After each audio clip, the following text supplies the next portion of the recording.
O Amazonas é um dos maiores consumidores de farinha, mas produz apenas 45% do que consome. Mais da metade da farinha que vai para a mesa do consumidor vem de outros estados. No dia de campo, os agricultores aprendem detalhadamente em 7 etapas as boas práticas de cultivo da mandioca. Na primeira estação, o técnico em agropecuária Luiz Alberto Platini mostrou como escolher e preparar a terra para o cultivo da mandioca, seguindo sempre os princípios da sustentabilidade da lei ambiental em vigor, que só permite derrubar 20% de mata nativa da propriedade rural. Nós não podemos desmatar a área de igarapés, temos que deixar preservado 50 metros de distância entre o igarapé e a área que você vai trabalhar. Nós não podemos desmatar a área de APP, que é a área de preservação permanente. Quando você recebe um lote de terra, lá vai dizendo no mapa se tem alguma área de APP ou não. E você não pode desmatar a sua área de reserva legal. Se eu tenho uma propriedade de 20 hectares, já desmatei 4, o 16 é a minha reserva legal da propriedade. E já não me pertence mais, eu não posso estar metendo a mão nele a hora que eu quero. Deve-se também evitar os roçados em áreas onde a topografia é inadequada. Tem muita ladeira que você possa dificultar o trabalho com a sua máquina. Nós estamos falando aqui de trabalho com área mecanizada. Na segunda estação, os agricultores observaram as vantagens do alinhamento, balizamento, espaçamento e abertura de covas para o plantio da maniva. Se você conseguir padronizar essa variedade, esse aqui o sistema seria o ideal. Principalmente dessas manivas que desgalha menos. Então você consegue adquirir uma produção maior, né? Adensar. Você consegue colocar dentro de um hectare maior número de plantas e, consequentemente, uma maior produção. Na terceira estação, o técnico Jamilson Paulo mostrou aos produtores como fazer a escolha correta da maniva semente, a adubação de plantio, o plantio e a correção do solo. Esse adubo aqui, superfosfato triplo, nós vamos colocar 15 gramas por cova. Tá? Então nós vamos colocar em uma balança de precisão.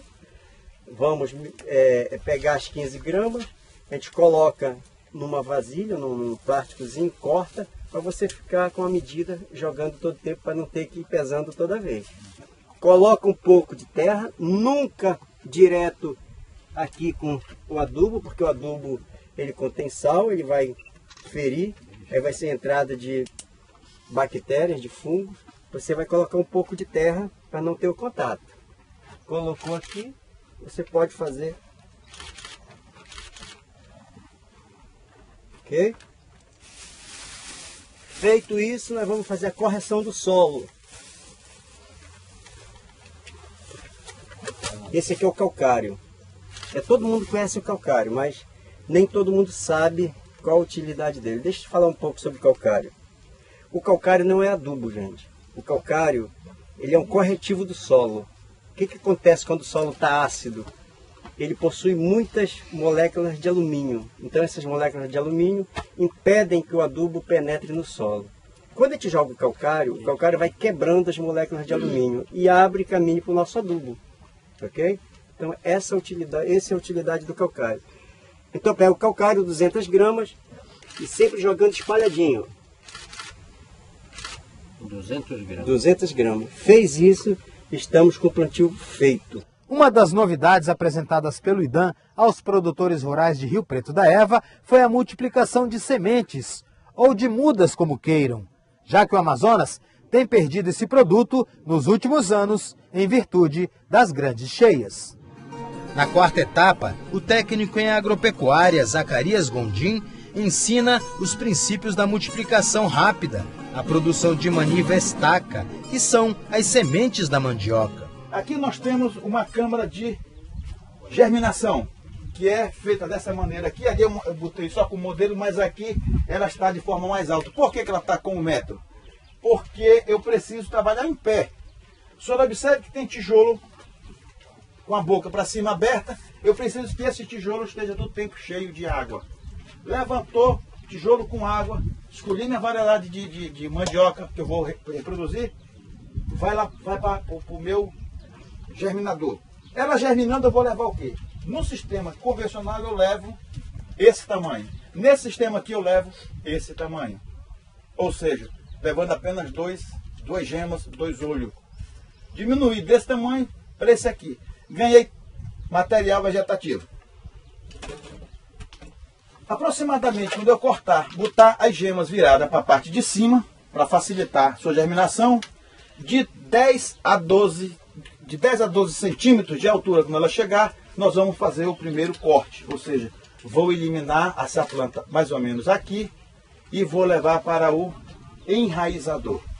Esse pedaço de material vegetativo vai me dar até 8 ou até 10 mudas. A quinta estação aborda tópicos importantes, como a adubação de cobertura, o manejo do mato, pragas e doenças. A adubação da cobertura, o que ela consiste? Ela consiste em você fornecer os nutrientes para a planta que ela necessita após a adubação de cova. Hoje a adubação de cobertura da mandioca e macaxeira, ela é feita aos 60 e aos 120 dias após o plantio. A sexta etapa da oficina de boas práticas de cultivo de mandioca ensina os agricultores do interior do Amazonas a valorizar os produtos e subprodutos da mandioca, melhorando sua comercialização e a qualidade de vida das famílias do campo. Aqui está sendo exposto uma pequena amostra dos nossos produtos regionais. Mas a cultura da mandioca, ela tem mais de 400 produtos, subprodutos que ela proporciona para a gente.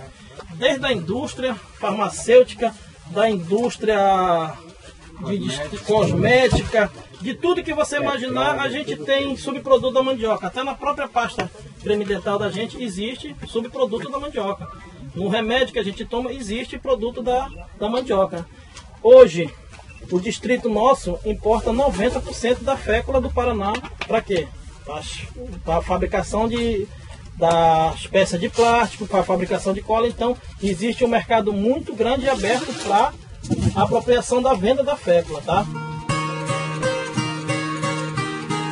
A sétima e última etapa do programa de boas práticas de cultivo da mandioca é para muitos agricultores a mais difícil, a contabilidade.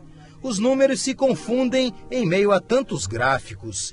Fizemos um cálculo também, tendo em vista que isso aqui tudo é baseado na agricultura familiar, que uma família de 4 pessoas consome por ano 5 sacos de farinha. E o amazonense tem uma média de consumo aí de 58 quilos de farinha por habitante. Então uma família tradicional de 4 pessoas come em torno de 5 sacos ano.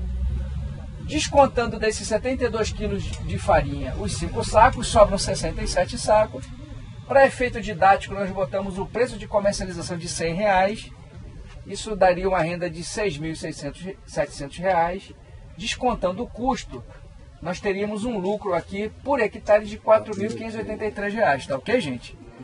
Em 2013, a farinha de mandioca teve um aumento de 500% no Amazonas e 151% em todo o Brasil.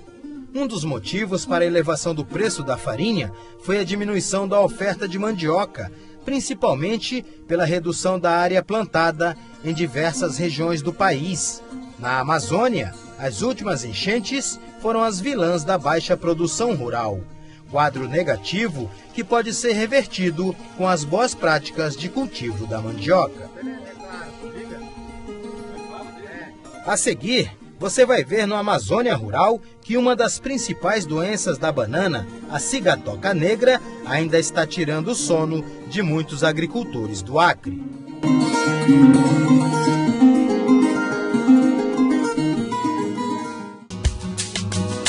O Madeira é um dos rios da bacia do Rio Amazonas. Tem extensão aproximada de 3.315 quilômetros, sendo o 17º maior do mundo. Um desafio e tanto para preservar o ecossistema em locais onde foram instaladas as hidrelétricas. O tronco e todas as vegetações flutuantes fazem parte do ecossistema desse rio. Então a nossa função aqui é manter o ecossistema natural.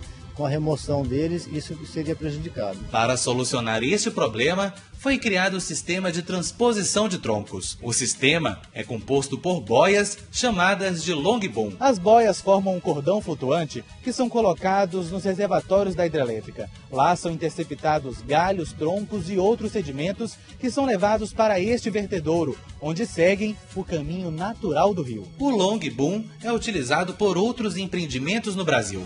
Porém, o formato utilizado aqui é diferenciado e pioneiro. O nosso aqui, ele direciona ele para uma estrutura definida para que ele siga rio abaixo.